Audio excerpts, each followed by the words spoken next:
हम आपको लिए चल रहे हैं गांधी नगर, जहां प्रधानमंत्री नरेंद्र मोदी इस वक्त संबोधित कर रहे हैं। प्रिय मुख्यमंत्री श्रीमान भूपेंद्र भाई पटेल,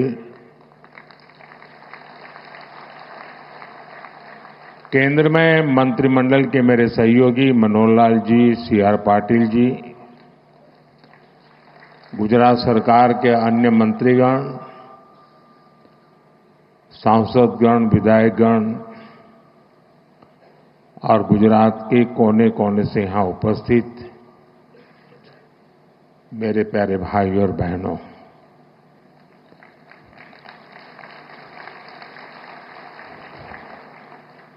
मैं 2 दिन से गुजरात में हूं।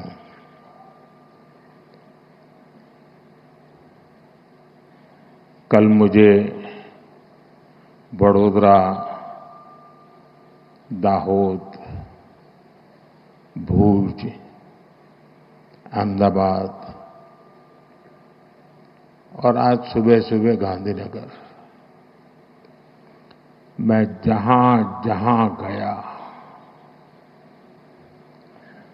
ऐसा लग रहा है देशभक्ति का ज्वार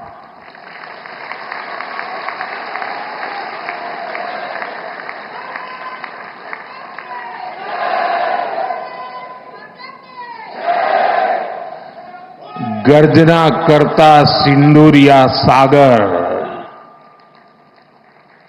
सिंदूरिया सागर की गर्जना और लहराता तिरंगा जन मन के हृदय में मातृभूमि के प्रति अपार प्रेम, एक ऐसा नजारा था, एक ऐसा दृश्य था। और ये सिर्फ गुजरात में नहीं, हिंदुस्तान के कोने कोने में है।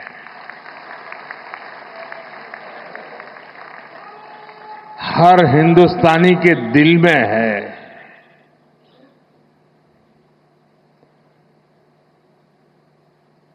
शरीर कितना ही स्वस्थ क्यों न हो,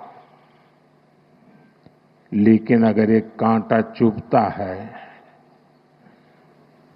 तो पूरा शरीर परेशान रहता है।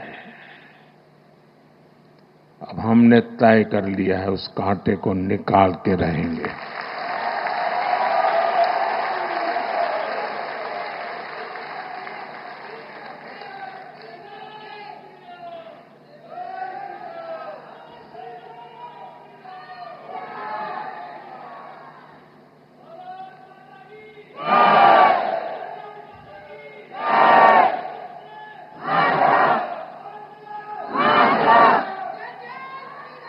साथियों,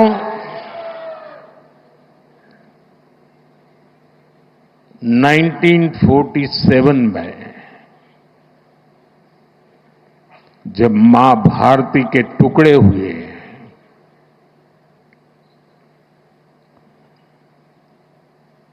कटनी चाहिए थी तो जंजीरें, लेकिन काट दी गई भुजाएं। देश के 3 टुकड़े कर दिए गए।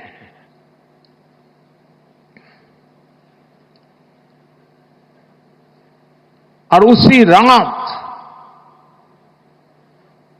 पहला आतंकवादी हमला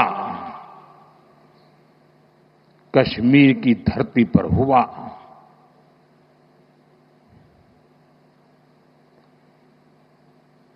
मां भारती का एक हिस्सा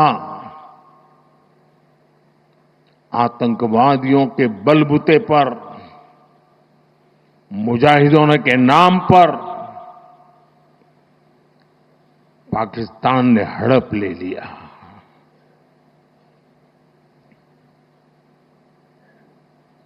अगर उसी दिन इन मुजाहिदों को मौत के घाट उतार दिया गया होता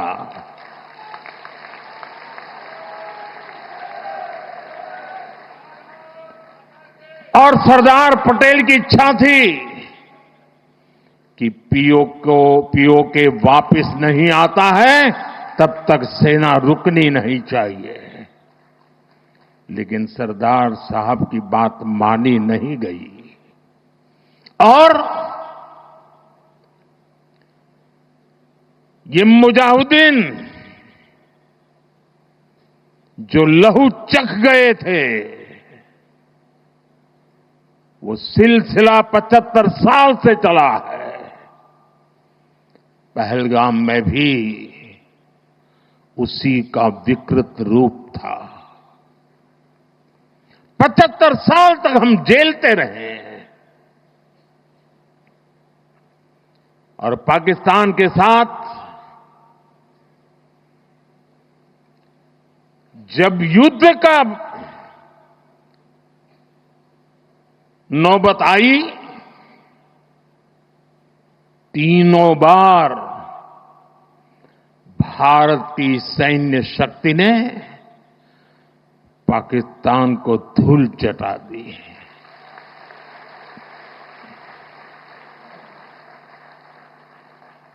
और पाकिस्तान समझ गया कि लड़ाई में वो भारत से जीत नहीं सकते हैं और इसलिए उसने प्रॉक्सी वॉर चालू किया। सैन्य प्रशिक्षण होता है,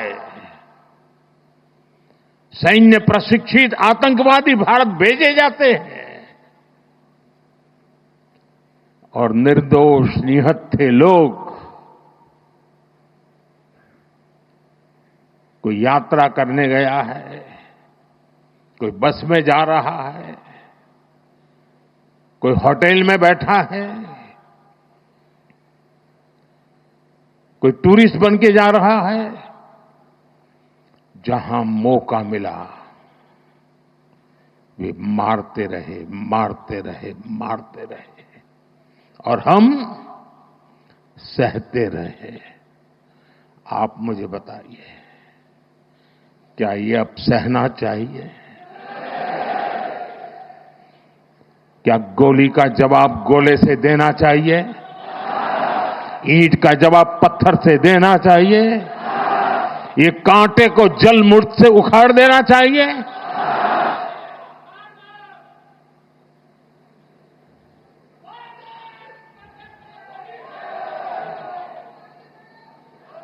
साथियों, ये देश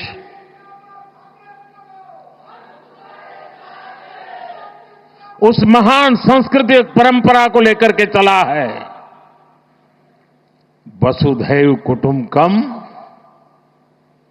ये हमारे संस्कार है, ये हमारा चरित्र है, सदियों से हमने इसे जिया है। हम पूरे विश्व को एक परिवार मानते हैं।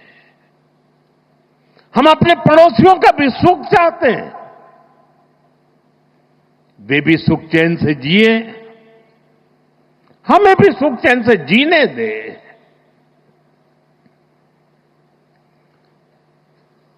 ये हमारा हजारों साल से चिंतन रहा है। लेकिन जब बार बार हमारे सामर्थ्य को ललकारा जाए तो ये देश वीरों की भी भूमि है।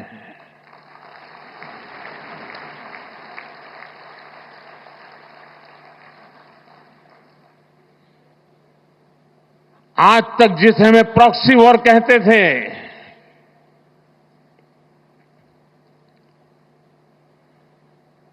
6 मई के बाद जो दृश्य देखे गए, उसके बाद हम इसे प्रॉक्सी वॉर कहने की गलती नहीं कर सकते हैं। और इसका कारण है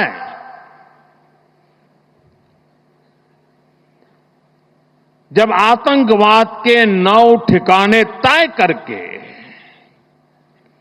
22 मिनट में, साथियों 22 मिनट में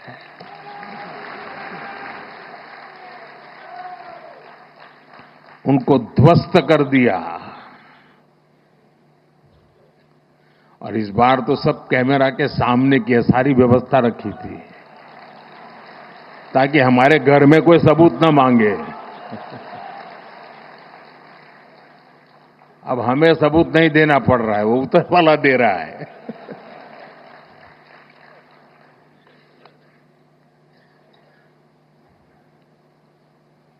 और मैं इसलिए कहता हूं अब ये प्रॉक्सी वॉर नहीं कह सकते इसको, क्योंकि जो आतंकवादियों के जनाजे निकले 6 मई के बाद जिनका कत्ल हुआ, उस जनाजे को स्टेट ऑनर दिया गया पाकिस्तान में। उनके कॉफिन पे पाकिस्तान के झंडे लगाए गए, उनकी सेना ने उनको सैल्यूट दी। ये सिद्ध करता है कि आतंकवादी गतिविधि ये प्रॉक्सी वॉर नहीं है, ये आपकी सोची समझी युद्ध की रणनीति है।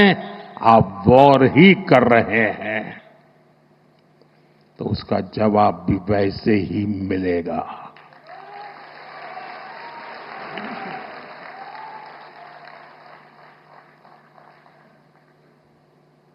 हम अपने काम में लगे थे, प्रगति के राह पर चले थे।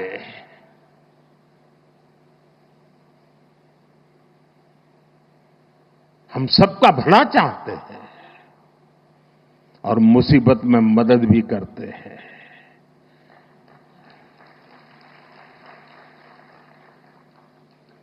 लेकिन बदले में खून की नदियां बहती है।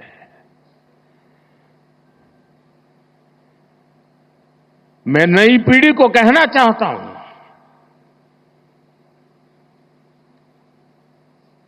देश को कैसे बर्बाद किया गया है। 1960 में जो इंडस वाटर ट्रीटी हुई है, अगर उसकी बारीकी में जाएंगे तो आप चौंक जाएंगे। यहां तक तय हुआ है उसमें कि जो जम्मू कश्मीर की अन्य नदियों पर डैम बने हैं, उन डैम का सफाई का काम नहीं किया जाएगा, डिसिल्टिंग नहीं किया जाएगा। सफाई के लिए जो नीचे की तरफ गेट है वो नहीं खोले जाएंगे। 60 साल तक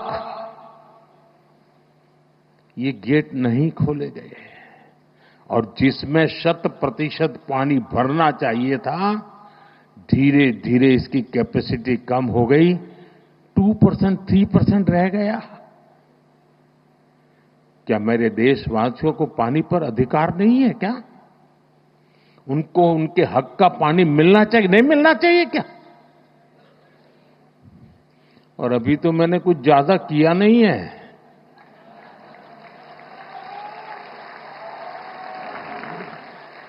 अभी तो हमने कहा है कि हमने इसको एबेंस में रखा है, वहां पसीना छूट रहा है। और हमने डैम थोड़े खोल करके सफाई शुरू की। जो कूड़ा कचरा था वो निकाल रहे हैं। इतने से वहां फ्लड आ जाता है। साथियों, हम किसी से दुश्मनी नहीं चाहते हैं। हम सुख चैन की जिंदगी जीना चाहते हैं। हम प्रगति भी इसलिए करना चाहते हैं कि विश्व की भलाई में हम भी कुछ योगदान कर सके।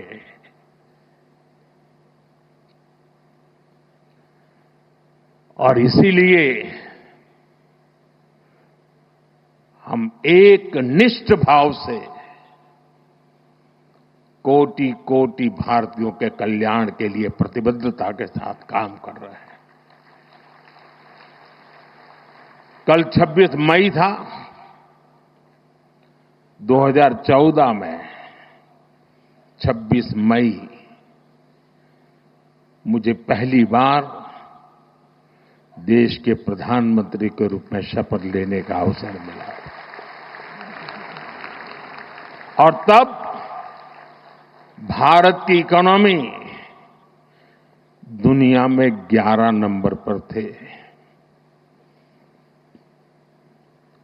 हमने कोरोना से लड़ाई लड़ी, हमने पड़ोसियों से भी मुसीबतें झेली, हमने प्राकृतिक आपदा भी झेली। इन सब के बावजूद भी इतने कम समय में हम 11 नंबर की इकोनॉमी से 4 नंबर की इकोनॉमी पहुंच गए।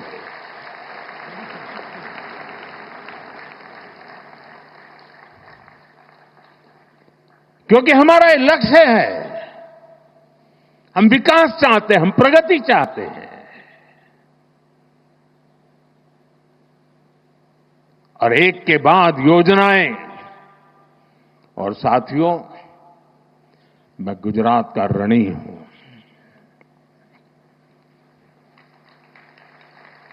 इस मिट्टी ने मुझे बड़ा किया है।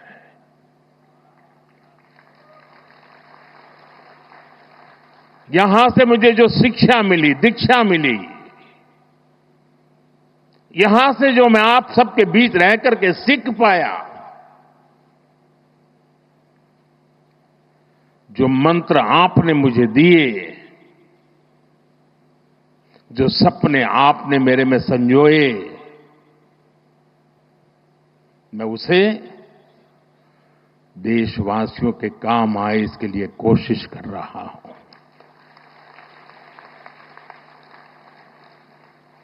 मुझे खुशी है कि आज गुजरात सरकार ने शहरी विकास वर्ष 2005 में इस कार्यक्रम को किया था, 20 वर्ष मनाने का। और मुझे खुशी इस बात की हुई कि 20 साल के शहरी विकास की यात्रा का जयगान करने का कार्यक्रम नहीं बनाया। गुजरात सरकार ने उन 20 वर्ष में से जो हमने पाया है, जो सीखा है, उसके आधार पर आने वाले शहरी विकास को नेक्स्ट जनरेशन के लिए उन्होंने उसका रोडमैप बनाया और आज वो रोडमैप गुजरात के लोगों के सामने रखा है।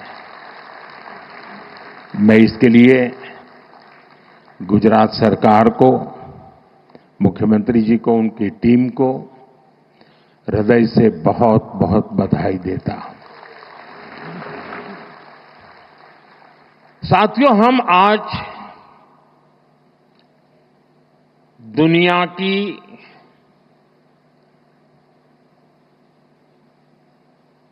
चौथी इकोनॉमी बने हैं। किसी को भी संतोष होगा कि अब जापान को भी पीछे छोड़ करके हम आगे निकल गए।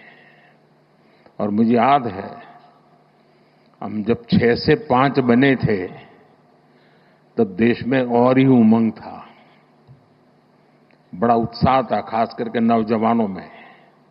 और उसका कारण यह था कि 250 साल तक जिन्होंने हम पर राज किया था ना, उस यूके को पीछे छोड़ करके हम 5 बने थे।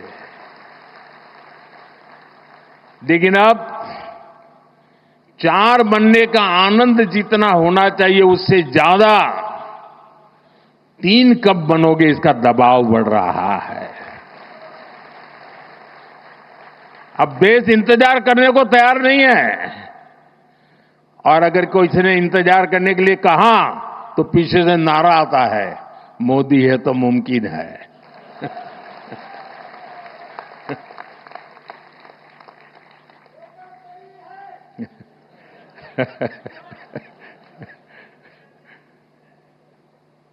और इसलिए साथियों, एक तो हमारा लक्ष्य है 2047 हिंदुस्तान विकसित होना ही चाहिए, नो कॉम्प्रोमाइज। आजादी के 100 साल हम ऐसे ही नहीं बिताएंगे।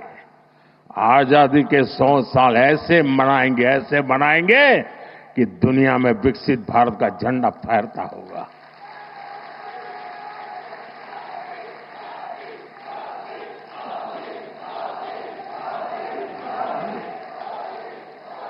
अब कल्पना कीजिए 1920, 25, 30, 40, 42 उस कालखंड में चाहे भगत सिंह हो, सुखदेव हो, राजगुरु हो, नेताजी सुभाष बाबू हो, वीर सावरकर हो, श्यामजी कृष्ण वर्मा हो, महात्मा गांधी हो, सरदार पटेल हो, इन सब ने जो भाव पैदा किया था और देश के जन मन में आजादी की ललक न होती, आजादी के लिए जीने मरने की प्रतिबद्धता न होती, आजादी के लिए सहन करने की इच्छा शक्ति न होती, तो शायद 1947 में आजादी नहीं मिलती। ये इसलिए मिली कि उस समय जो 25-30 करोड़ आबादी थी, वे बलिदान के लिए तैयार हो चुकी थी। अगर 25-30 करोड़ लोग संकल्पबद्ध होकर के 20 साल 25 साल के भीतर भीतर अंग्रेजों को यहां से निकाल सकते हैं, तो आने वाले 25 साल में 140 करोड़ लोग विकसित भारत बना भी सकते हैं दोस्तों।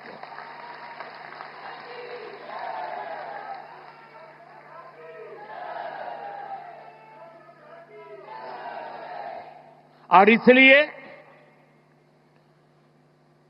2030 में जब गुजरात के 75 वर्ष होंगे, मैं समझता हूं कि हमने अभी से 30 में होंगे ना, 35 में जब गुजरात के 75 वर्ष होंगे, हमने अभी से नेक्स्ट 10 ईयर का पहले एक प्लान बनाना चाहिए कि जब गुजरात के 75 होंगे तब गुजरात यहां पहुंचेगा, उद्योग में यहां होगा, खेती में यहां होगा, शिक्षा में यहां होगा, खेलकूद में यहां होगा। हमें एक संकल्प ले लेना चाहिए और जब गुजरात 75 का हो, उसके 1 साल के बाद जो ओलंपिक होने वाला है, देश चाहता है कि वो ओलंपिक हिंदुस्तान में हो।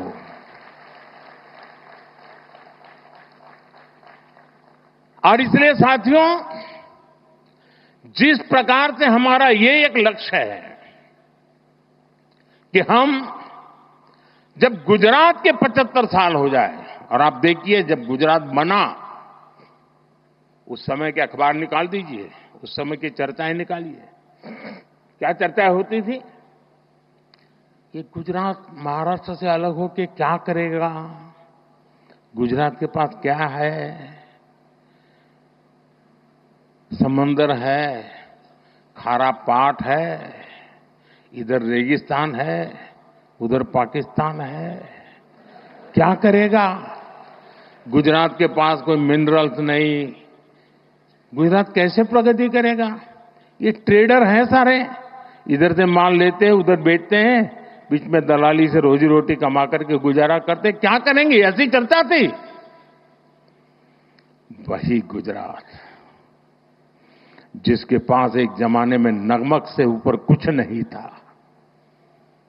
आज दुनिया को हीरे के लिए गुजरात जाना जाता है।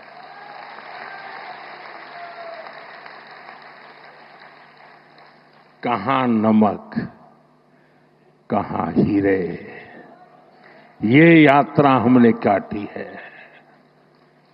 और इसके पीछे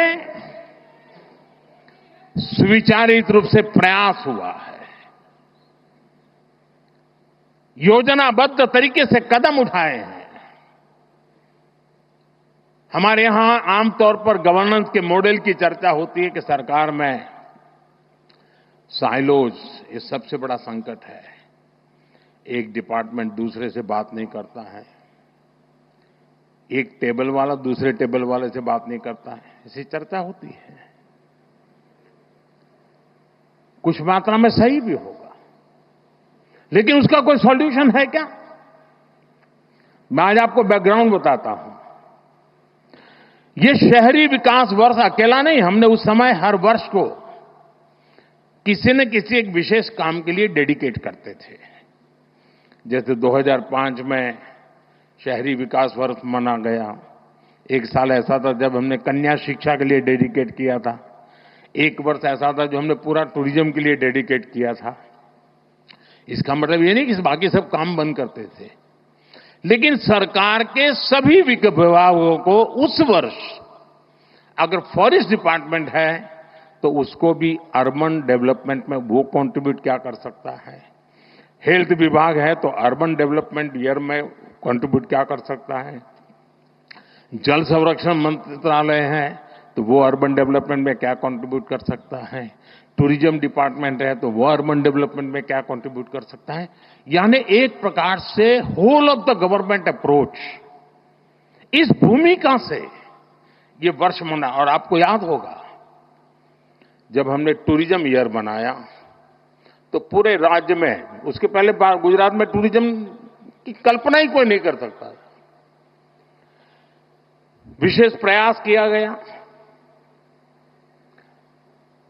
उसी समय एड कैंपेन चलाया, कुछ दिन को गुजारा गुजरात में। एक एक चीज उसमें से निकली, उसी में से रणोत्सव निकला, उसी में से स्टैच्यू ऑफ यूनिटी बना, उसी में से आज सोमनाथ का विकास हो रहा है, गिर का विकास हो रहा है, अंबाजी का विकास हो रहा है, एडवेंचर स्पोर्ट्स आ रही हैं, यानी एक के बाद एक चीजें डेवलप होने लगी। वैसे ही जब अर्बन डेवलपमेंट ईयर बनाया, और मुझे याद है मैं राजनीति में नया नया आया था और कुछ समय के बाद हम अहमदाबाद म्युनिसिपल कॉरपोरेशन सबसे पहले जीते।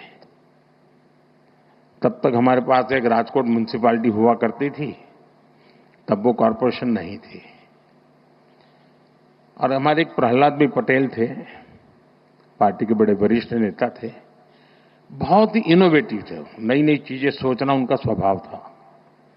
मैं नया राजनीति में आया था तो प्रहलाद भाई एक दिन आए मिलने के लिए। उन्होंने कहा ये हमें जरा, उस समय चिमन भाई पटेल की सरकार थी, तो हमने चिमन भाई और भाजपा के लोग छोटे पार्टनर थे, तो हमने चिमन भाई को मिलकर के समझाना चाहिए कि ये जो लाल बस अहमदाबाद की है उसको जरा अहमदाबाद के बाहर जाने दिया जाए। तो उन्होंने मुझे समझाया। फिर मैं और प्रहलाद भाई चिमन भाई को मिलने गए। हमने बहुत माथापच्ची की। हमने कहा ये सोचने जैसा है कि ये लाल बस अहमदाबाद के बाहर गोरा, गुमा, लांभा, उधर नरोड़ा की तरफ आगे, देहगाम की तरफ, इधर कलोल की तरफ आगे, उधर साणंद की तरफ आगे, उसको जाने देना चाहिए, ट्रांसपोर्टेशन का विस्तार करना चाहिए। तो सरकार के जैसे सचिवों का स्वभाव रहता है, यहां बैठे हैं सारे, उस समय वाले तो रिटायर हो गए। एक बार एक कांग्रेसी नेता को पूछा गया था कि देश की समस्याओं का समाधान करना है तो 2 वाक्य में बताइए। कांग्रेस के एक नेता ने जवाब दिया था, वो मुझे आज भी अच्छा लगता है। ये कोई 40 साल पहले की बात है। उन्होंने कहा देश में 2 चीजें होनी चाहिए, एक पॉलिटिशियंस ना कहना सीखे और ब्यूरोक्रेट हाँ कहना सीखे। तो मुझे सारी समझ होगा पॉलिटिशियन किसी को ढाल ही कहता और ब्यूरोक्रेट किसी को हाल ही कहता है। तो उस समय चिमन भाई के पास गए तो उन्होंने पूछा सबसे, हम दोबारा गए, तीसरी बार गए, नहीं एसटी को नुकसान हो जाएगा, एसटी को कमाई बंद हो जाएगी, एसटी बंद पड़ जाएगी, एसटी घाटे में चल रही है, लाल बस वहां नहीं भेज सकते, मगर बहुत दिन चला। 3-4 महीने तक हमारी माथापच्ची चली। खैर हमारा दबाव इतना था कि आखिर लाल बस को लांबा गोरा गुमा ऐसा एक्सटेंशन मिला। उसका परिणाम है कि अहमदाबाद का विस्तार तेजी से उधर साणंद की तरफ हुआ, इधर देहकाम की तरफ हुआ, उधर कलोल की तरफ हुआ, उधर अहमदाबाद की तरफ हुआ। तो अहमदाबाद पर जो प्रेशर एकदम तेजी से बढ़ने वाला था, उसमें स्टेजीज आए, बच गए। छोटी सी बात थी।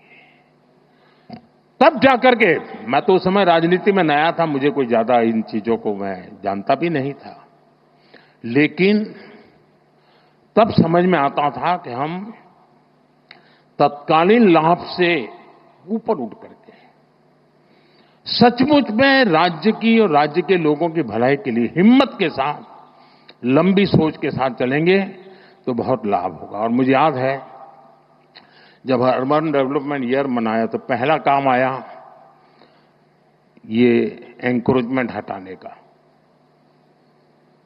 अब जब एंक्रोचमेंट हटाने की बात आती तो सबसे पहले रुकावट बनता है पॉलिटिकल आदमी, किसी भी दल का, वो आके खड़ा हो जाता है कि उसका लगता है मेरे वोटर है, तुम तोड़ रहे हो।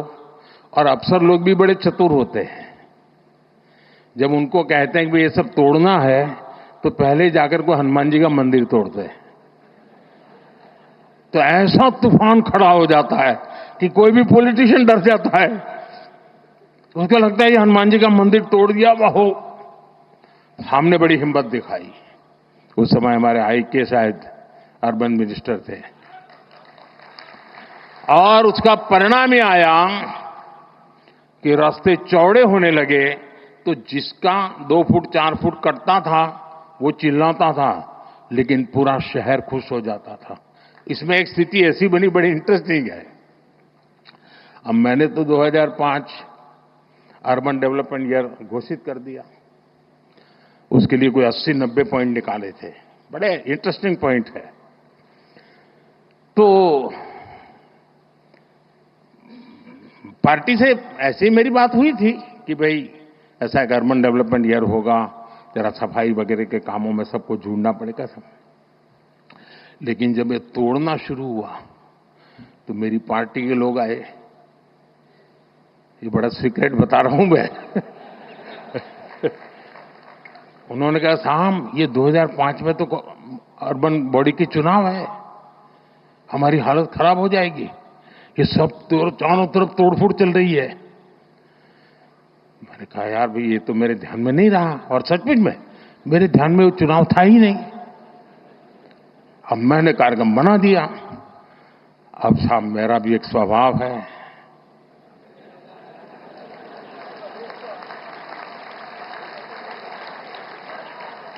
हम तो बचपन से पढ़ते आए हैं, डगलू भरू के ना हटबू। तो मैंने कहा देखिए भाई आपकी चिंता सही है, लेकिन अब पीछे नहीं हट सकते। अब तो ये अर्बन डेवलपमेंट ईयर ये होगा, हार जाएंगे चुनाव क्या है, जो भी होगा। हम किसी का बुरा करना नहीं चाहते, लेकिन गुजरात में शहरों का रूप रंग बदलना बहुत जरूरी है। साथियों हम लोग लगे रहे, काफी विरोध भी हुआ, काफी आंदोलन हुए, बहुत परेशानी हुई। यहां मीडिया वालों को भी बड़ा मजा आ गया कि मोदी अब शिकार आ गया हाथ में, तो वो भी बड़ी तुरी ताकत से लग गए थे।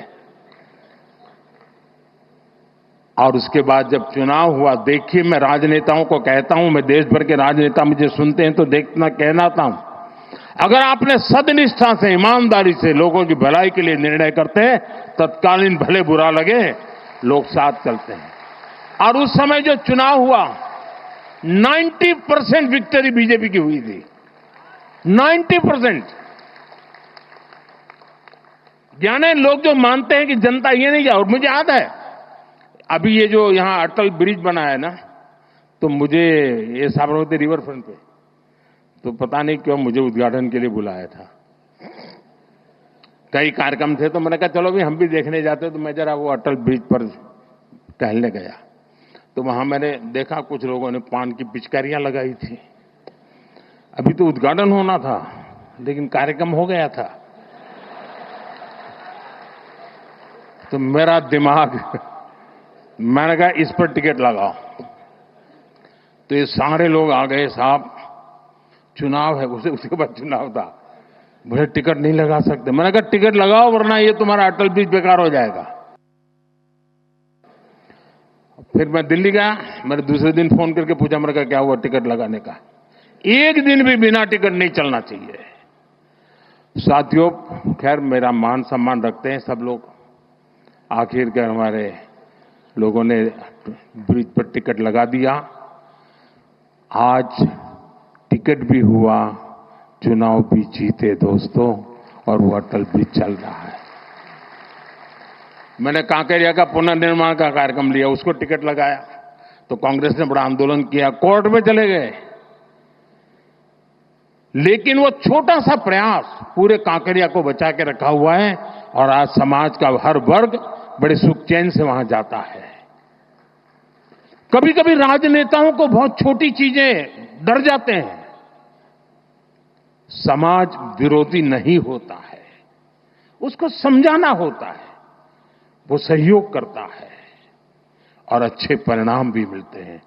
देखिए, शहरी विकास की एक एक चीज इतनी बारीकी से बनाई गई, और उसी का परिणाम था। और मैं आपको बताता हूं, ये जो अब मुझ पर दबाव बढ़ने वाला है, और शुरू हो गया कि मोदी ठीक है 4 नंबर तो पहुंच गए, बताओ 3 कब पहुंचोगे? इसकी एक जड़ी बूटी आपके पास है। अब जो हमारे ग्रोथ सेंटर हैं वो अर्बन एरियाज हैं। हमें अर्बन बॉडीज को इकोनॉमी के ग्रोथ सेंटर बनाने का प्लान करना होगा। अपने आप जनसंख्या के कारण वृद्धि होती चले, ऐसे शहर नहीं हो सकते हैं। शहर आर्थिक गतिविधि के तेज तर्रार केंद्र होने चाहिए। और अब तो हमने टियर 2, टियर 3 सिटी पे भी बल देना चाहिए, और वो इकोनॉमी एक्टिविटी के सेंटर बनने चाहिए। और मैं तो पूरे देश की नगरपालिका, महानगरपालिका के लोगों को कहना चाहूंगा, अर्बन बॉडी से जुड़े हुए सब लोगों से कहना चाहूंगा कि वे टारगेट करें कि 1 साल में उस नगर की इकोनॉमी कहां से कहां पहुंचाएंगे, वहां की अर्थव्यवस्था का कद कैसे बढ़ाएंगे, वहां जो चीजें मैन्युफैक्चर हो रही हैं उसमें क्वालिटी इंप्रूव कैसे करेंगे, वहां नए नए इकोनॉमिक एक्टिविटी के रास्ते कौन से खोलेंगे। ज्यादातर मैंने देखा नगर पालिकाएं जो नई नई बनती है तो क्या करते हैं, एक बड़ा शॉपिंग सेंटर बना देते हैं। पॉलिटिशियनों को भी जरा सूट करता है, वो 30-40 दुकानें बना देंगी और 10 साल तक लेने वाला नहीं आता है। इतने से काम नहीं चलेगा। स्टडी करके, और खास करके जो एग्रो प्रोडक्ट है, मैं तो टियर 2, टियर 3 सिटी के लिए कहूंगा, जो किसान पैदावार करता है उसका वैल्यू एडिशन, ये इन नगर पालिकाओं में शुरू हो। आसपास से खेती की चीजें आए, उसमें से कुछ वैल्यू एडिशन हो, गांव का भी भला होगा, शहर का भी भला होगा। उसी प्रकार से आपने देखा होगा इन दिनों स्टार्टअप में भी आपको ध्यान में आया होगा कि पहले स्टार्टअप बड़े शहर के बड़े उद्योग घरानों के आसपास चलते थे। आज देश में करीब 2 लाख स्टार्टअप है, और ज्यादातर टियर 2, टियर 3 सिटी में है। और इसमें भी गर्व की बात है कि उसमें काफी नेतृत्व हमारी बेटियों के पास है, बेटियों के पास है। स्टार्टअप की लीडरशिप बेटियों के हाथ में है। ये एक बहुत बड़ी क्रांति की संभावनाओं को जन्म देता है। और इसलिए मैं चाहूंगा कि अर्बन डेवलपमेंट ईयर के जब 20 साल मना रहे हैं और एक सफल प्रयोग को हम याद करके आगे की दिशा तय करते हैं, तब हम टियर 2, टियर 3 सिटी को भी बल दें। शिक्षा में भी टियर 2, टियर 3 सिटी काफी आगे रहा है। इस तरह देख लीजिए, पहले एक जमाना था कि 10th और 12th के रिजल्ट आते थे तो जो नामी स्कूल्स रहते थे बड़े, उसी के बच्चे फर्स्ट 10 में होते थे। इन दिनों शहरों की बड़ी बड़ी स्कूलों का नामो निशान नहीं होता है। टियर 2, टियर 3 सिटी की स्कूल के बच्चे पहले 10 में आते हैं। देखा होगा आपने, गुजरात में भी यही हो रहा है। इसका मतलब यह हुआ कि हमारे छोटे शहरों के पोटेंशियल, उसकी ताकत बढ़ रही है। खेल का देखिए, पहले क्रिकेट देखिए आप, क्रिकेट तो हिंदुस्तान में हर गली मोहल्ले में खेला जाता है, लेकिन बड़े शहर के बड़े रहीशी परिवारों से ही खेलकूद क्रिकेट अटका हुआ था। आज सारे खिलाड़ी में से आधे से ज्यादा खिलाड़ी टियर 2, टियर 3 सिटी गांव के बच्चे हैं जो खेल में इंटरनेशनल खेल खेल करके कमाल करते हैं। यानी हम समझे कि हमारे शहरों में बहुत पोटेंशियल है। और जैसा मनोहर जी ने भी कहा और यहां वीडियो में भी दिखाया गया, ये हमारे लिए बहुत बड़ी अपॉर्चुनिटी है जी। 4 में से 3 नंबर की इकोनॉमी के पहुंचने के लिए हम हिंदुस्तान के शहरों की अर्थव्यवस्था पर अगर फोकस करेंगे तो हम बहुत तेजी से वहां भी पहुंच पाएंगे। साथियों, ये गवर्नेंस का एक मॉडल है। दुर्भाग्य से हमारे देश में एक ऐसे इकोसिस्टम ने जमीनों में अपनी जड़ें ऐसी जमाई हुई है कि इस भारत के सामर्थ्य को हमेशा नीचा दिखाने में लगी है।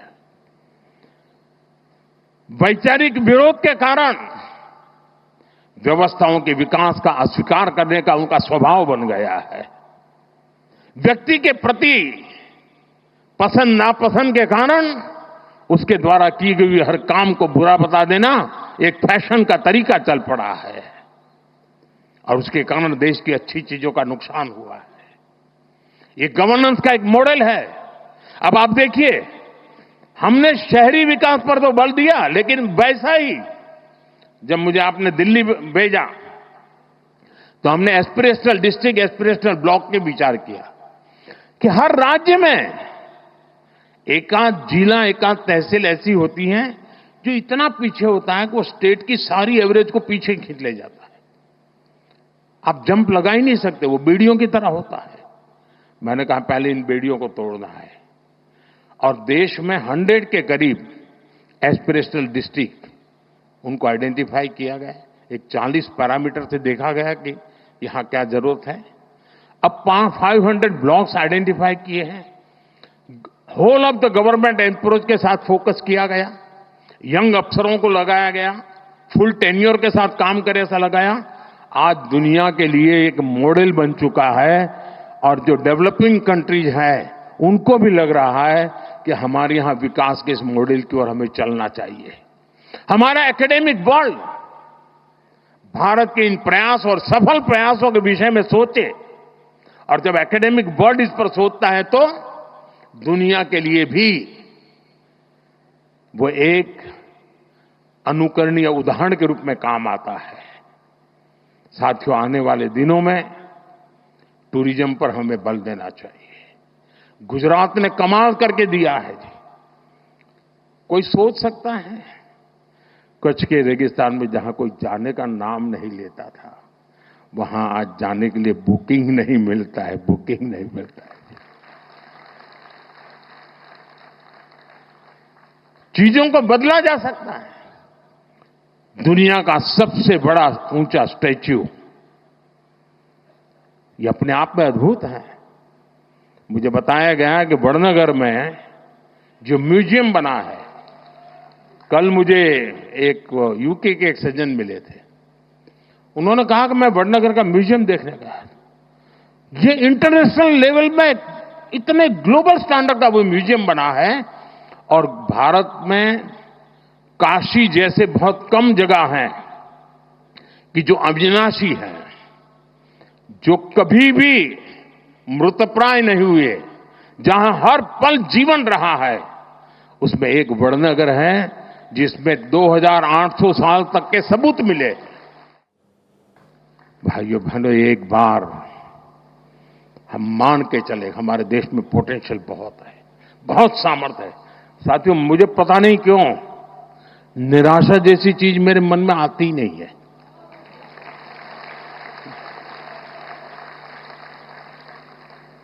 मैं इतना आशावादी हूं और मैं सामर्थ्य को देख पाता हूं जी। मैं दीवारों के उस पार देख सकता हूं, मेरे देश के सामर्थ्य को देख सकता हूं, मेरे देशवासियों के सामर्थ्य को देख सकता हूं और इसी के भरोसे हम बहुत बड़ा बदलाव ला सकते हैं।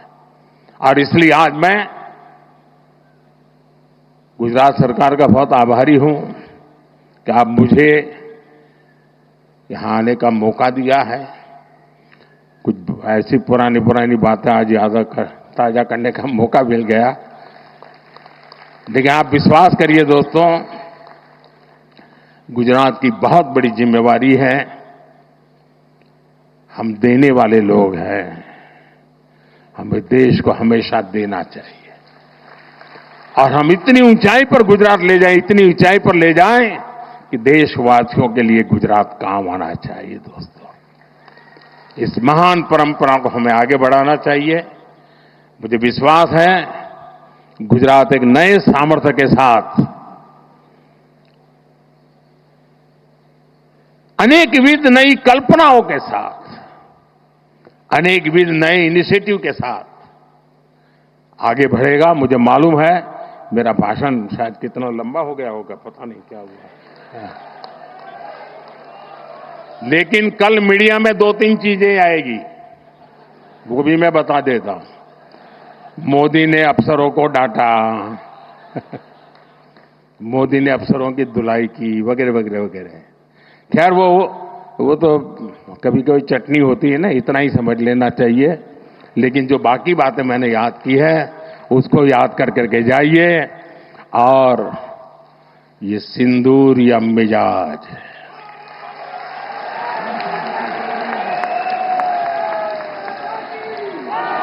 ये सिंदूरिया स्पिरिट, दोस्तों 6 मई की रात ऑपरेशन सिंदूर सैन्य बल से प्रारंभ हुआ था, लेकिन अब ये ऑपरेशन सिंदूर जन बल से आगे बढ़ेगा। और जब मैं सैन्य बल और जन बल की बात करता हूं, तब ऑपरेशन सिंदूर जन बल का मतलब मेरा होता है जन जन देश के विकास के लिए भागीदार बने, दायित्व संभालें। हम इतना तय कर लें कि 2047 जब भारत की आजादी के 100 साल होंगे, विकसित भारत बनाने के लिए तत्काल भारत की इकोनॉमी को 4 नंबर से 3 नंबर पर ले जाने के लिए अब हम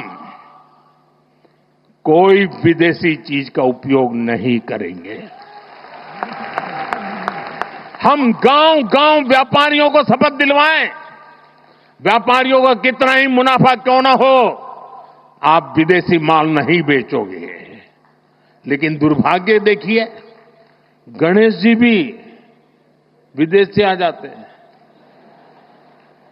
छोटी आंख वाले गणेश जी आएंगे, गणेश जी की आंख भी नहीं खुल रही है। होली रंग छिड़कना है, बोले विदेशी। हमें पता था, आप भी अपने घर जाकर के सूची बनाना। सचमुच में ऑपरेशन सिंदूर के लिए एक नागरिक के नाते मुझे एक काम करना है।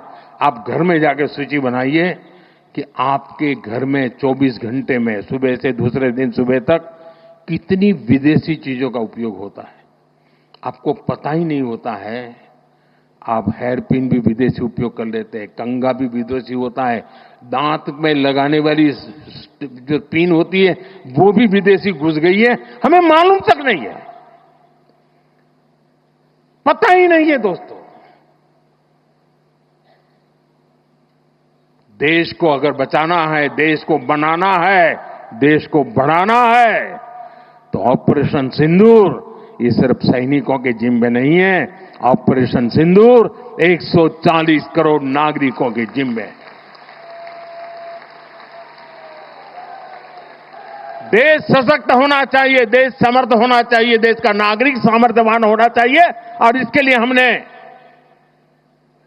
Vocal for local, one district one product, मैं मेरे जो आपके पास है फेंक देने के लिए मैं नहीं कह रहा हूं, लेकिन आप नया नहीं लेंगे, और शायद 1-2% चीजें ऐसी हैं जो शायद आपको बाहर के लेनी पड़े, जो हमारे यहां उपलब्ध ना हो। बाकी आज हिंदुस्तान में ऐसा कुछ नहीं। आपने देखा होगा, आज से पहले 25 साल 30 साल पहले विदेश से कोई आता था तो लोग लिस्ट भेजते थे कि ये ले आना, ये ले आना। आज विदेश से आते हैं, वो पूछते हैं कि कुछ लाना है, तो यहां वाले के नहीं, यहां सब है, मत लाओ, सब कुछ है। हमें अपनी ब्रांड पे गर्व होना चाहिए, मेड इन इंडिया पर गर्व होना चाहिए। ऑपरेशन सिंदूर सैन्य बल से नहीं, जनबल से जीतना है दोस्तों, और जनबल आता है मातृभूमि की मिट्टी में पैदा हुई हर पैदावार से आता है। इस मिट्टी की जिसमें सुगंध हो, इस देश के नागरिक के पसीने की जिसमें सुगंध हो, उन चीजों का मैं इस्तेमाल करूंगा। अगर मैं ऑपरेशन सिंदूर को जन जन तक, घर घर तक लेके जाता हूं, आप देखिए हिंदुस्तान को 2047 के पहले विकसित राष्ट्र बना के रहेंगे और अपनी आंखों के सामने देख के जाएंगे दोस्तों। इसी एक अपेक्षा के साथ मेरे साथ पूरी ताकत से बोलिए, भारत माता की, भारत माता की, भारत माता की। जरा तिरंगे ऊपर लहराने चाहिए। भारत माता की जय, भारत माता की जय, भारत माता की जय। वंदे वंदे वंदे वंदे वंदे वंदे वंदे वंदे वंदे वंदे वंदे वंदे। धन्यवाद जी।